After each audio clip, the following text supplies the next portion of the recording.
There are some who argue, yes, indeed, they have added indeed to quantitative easing by 100 billion pounds very recently. And some people are arguing that indeed they have to increase it by another 100 billion, simply because central banks, as we know, have been instrumental in creating liquidity, in stimulating, if you like, some spending on the part of the consumers. And there are some who are saying that people are very conservative now in the United Kingdom, and investors are not coming forward, and therefore maybe the quantitative easing should be intensified.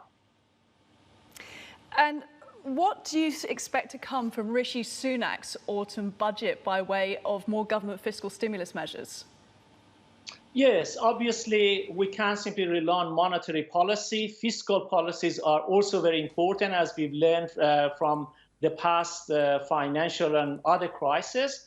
And therefore, the government itself is going to basically defer some of the rise in taxes, for instance. They are talking about they are not going to cut on some of the public services, and they are going to also come up with some kind of, if you like, short-term stimulus. So it's going to be pushed by the Bank of England to create more liquidity, if you like, cash. At the same time, the government is also trying to stimulate the economy.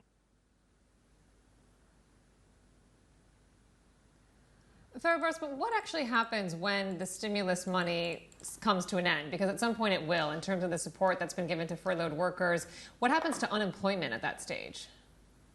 I think this is an issue that it's really unresolved, if you like, in many parts of the world. One question is, would, for instance, the United Kingdom's government continue, if you like, the stimulus packages that they are now saying upon sometime in September? Would they extending it, if you like, for another 2 months, 3 months? That's one issue.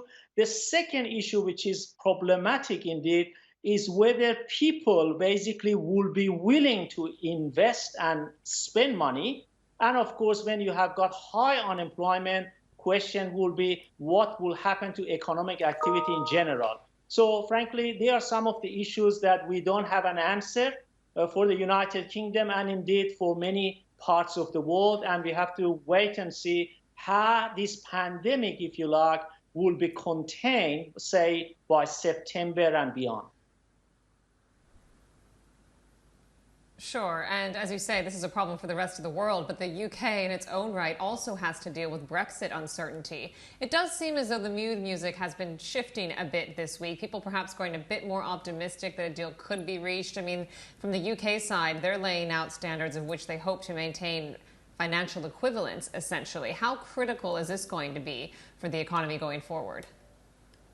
Well, I think, first of all, that is true that there are some, if you like, positive feelings emerging, if you like, but at the same time, there's enormous uncertainty happening because, frankly, we don't know what will be the outcome of the current negotiations. That's one. The other issue here is there are significant amount of foreign direct investment happening through financial services in the United Kingdom, and these foreign direct investments may dry out if there is no certainty that the United Kingdom will be part of the EU's single market.